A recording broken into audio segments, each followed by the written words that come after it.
זיכרון. ילדה מתפרעת. מה שמעניין אותה בעיקר זה יהדות. רון לא השתנתה, היא אותה אחת שהייתה כל הזמן. לפני כן היא הציגה, עכשיו היא עונה אמיתית.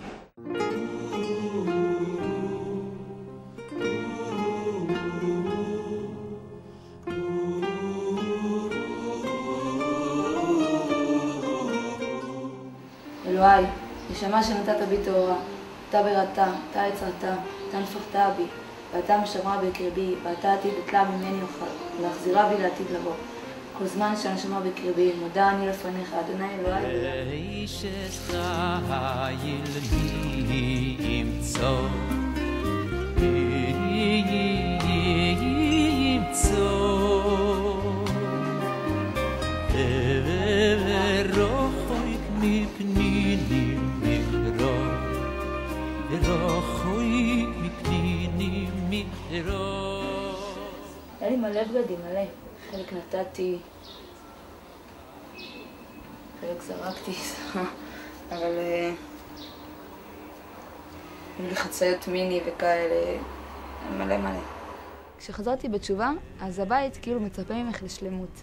הדתייה, זהו, את שלמה, ככה את צריכה להיות. ובאמת, ונגיד עכשיו, סתם דוגמא, אני צריכה איזה חולצה, אז אני לוקחת שנייה מהארון של אחותי. פעם הייתי, מה זה, לא לוקחת להם ארון, כאילו, לא לוקחת להם בגד, לוקחת ארון. היום, סתם אני לוקחת איזה חולצה, אני חוזרת, אחותי רואה אותי עם החולצה. מה זה החולצה הזאת? זה גזל, זה מה שאת עושה. זה דתייה זה, ככה נותנים אותך באולפנה. היא עשתה את השינוי הזה באופן יותר מדי מהיר. ואני מקווה שהיא לא תשתנה לצד השני, כי צריך לעשות דברים נכונים באים לאט, לא צריך לעשות אותם באופן פזיז ומהיר.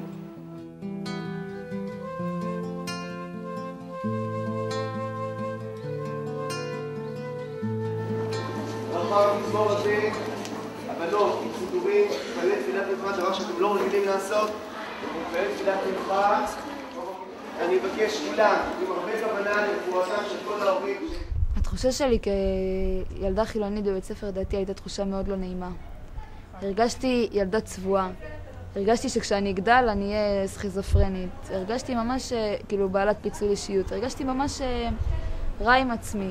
אני הייתי בכיתת אולפנה, הייתי עם חצאיות 6 שנים, למדתי את כל מקצועות הדת שאפשר, 5 יחידות בהכל, וזה היה יום-יום.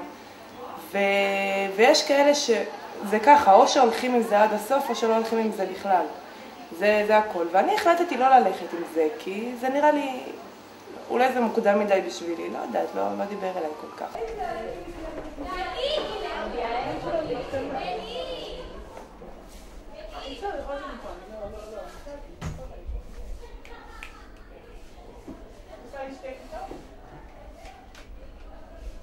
אני עשיתי את החשבון, כמו שאמרתי, שזה מספרים שיצאו. לא הבנתי 46.5. תראי. נכנס לפה. טוב, אז תבדוק בכל מקרה. אני אבדוק. אם זה יותר נמוך, אז נשאיר את זה ככה. אם זה יותר גבוה, אז נעלה. כל השנים, בת נכנסת לאולפנה, היא באה מבית מסורתי, או אפילו חילוני, ורוצה ללמוד באולפנה, ומעוניינת ללמוד באולפנה, זה אומר שהיא רוצה לקבל על עצמה עול מצוות. זה תהליך, אנחנו מבינים שזה תהליך. אם הבת משדרת באותו כיוון עם האולפנה, אין לנו בעיה, והפוך, נעודד אותה, נעזור לה, נקדם אותה, כדי שהיא תגיע למצב של שמירת תורה ומצוות בצורה המושלמת ביותר. אני חושבת שעצם זה שחזרתי בתשובה בתקופה שבאמת היה לי ממש טוב עם עצמי, ובכל זאת החלטתי לקחת את עצמי בידיים ולחזור אפילו לנקודה שאפשר להגיד שהיא לא נקודה, לא כיף להיות בה, כי אין לך פתאום חברים. כל הזמן התקהלו סביבך המון אנשים וזה, ופתאום את לבד ואת מבקשת מבנות בכיתה אם אפשר להסתובב איתם, כי את צריכה חבר'ה שיהיו איתך, אחרת אין לך מה לעשות.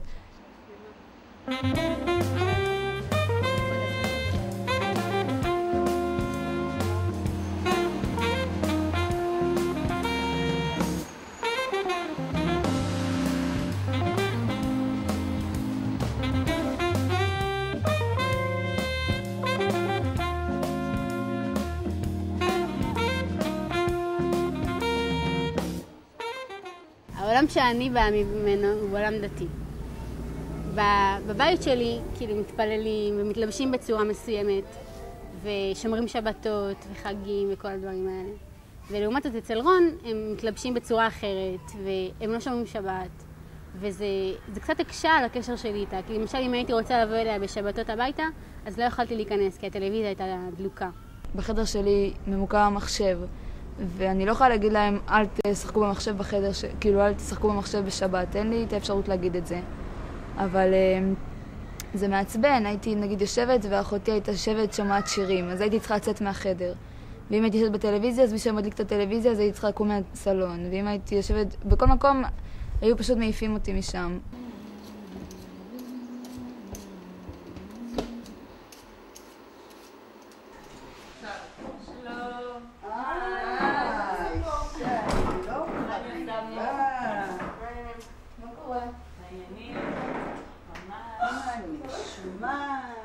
בשנים הראשונות, כיתה ז', ח', ט', היה לא קל, ממש לא קל, היה קשה קצת מבית כזה להתאים את עצמנו לאולפנה. לא פעם רון הביע כוונה לעזור וקשה לה והיא לא מוצאת את עצמה. אבל אבא של רון ואני ידענו לנתב יחד איתה דרך מתוך תקווה ומתוך אמונה שזה המקום הטוב ביותר. פתאום שמתי לב שבאמת חל בשינוי, פתאום חציות רק, פתאום צניעות, נגיעה, שבתות זה שבתות, גם לפני כן שבתות היו שבתות, אבל יותר, בית כנסת, מה שפעם היא לא הייתה הולכת לבית כנסת ביום שישי לדוגמה. אפשר להגיד שזה די היה צפוי, שיום אחד זה יקרה. לא חשבתי שכל כך מהר, אבל זה היה צפוי שיום אחד זה יקרה. נו, אז מה החלטת? את מתגייסת? לא, אמרתי לך, בסוף אני אעשה שירות לאומי, סגרתי בתל אביב. יש לי השבת, שבת גיבוש. ממש שטויות. אמר לי תת. אם אני רוצה לתת למדינה, אני יכולה לתת את זה בשני דרכים, או ללכת לצבא או לעשות שירות לאומי. אז אני בחרתי בדרך הזאת, כיוון שזה יותר טוב בשבילי. ההבדל בין צבא שירות לאומי, שזה משהו שעושים אותו מתוך שליחות, מתוך תרומה למדינה. למה? שירות לאומי זה לא תרומה למדינה? לא! איזה תרומה? לא! המדינה רוצה לחסוך כסף על חשבון הגב שלכם, בשביל זה היא לא תחת בנות לשירות לאומי. נכון, תעשי את זה, זה מאוד שירות למדינה אם יש... היא הייתה אחות חביבה שממש רצתי אותה. כי היא הלכה לצבא והייתה קצינה, ויש לה חבר כזה ידען וכזה חמוד והוא נראה טוב. תמיד כזה אמרתי, כשאני אהיה גדולה, אני אלך לצבא, אני אהיה קצינה, אני אהיה זה. כאילו, תמיד, כאילו, עם מש"קית רציתי להיות מש"קית, שהיא זה. כל דבר רציתי ללכת בעקבותיה, ופתאום עכשיו כאילו, אני בכלל לא בעקבותיה, אני לא מעריצה אותה בכלל, אני לא תומכת בדעות שלה, אני לא מאמינה באותו דברים שהיא מאמינה. ועם ההפחתה של כל להריץ אותה וזה, ושהיא הוסיפה את כל הלגלוגים האלה והבוז על הדת, אז באמת התחיל להיות מתח בבית.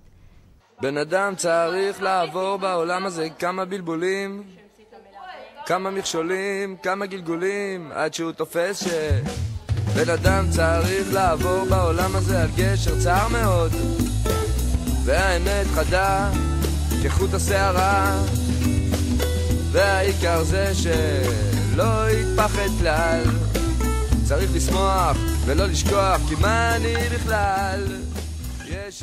אני עוד לא ממש רון של היום, אני עדיין, כאילו, חלק ממני עדיין תקוע באיפה שהייתי פעם. כשאני יוצאת, כאילו, פתאום אני שמה כזה חצאית וזה, ואני מסתכלת לעצמי במראה, ואני אומרת לעצמי, מי זאת? רון לא מתלבשת ככה ליציאות, מה זה? אני ממש אוהבת את רון, ואני מרגישה שעכשיו אנחנו באמת משדרות על אותו קו, והרבה יותר קל לדבר איתה, והשיחות שלנו הרבה יותר כאילו נעימות וזורמות. אני הרבה יותר שמחה מאיך שאני עכשיו, הרבה יותר טוב לי, ואם לא היה טוב לי אני מאמינה שלא הייתי נשארת ככה. וברור שכאילו כל דבר שמתחילים דבר חדש, מאבדים דבר ישן. תפילתי כאימא, שכל הבנות שלי יגיעו לדרך של רון. אבל אני בשלב זה מתפללת, שכולנו נתחזק, ונראה מה יהיה.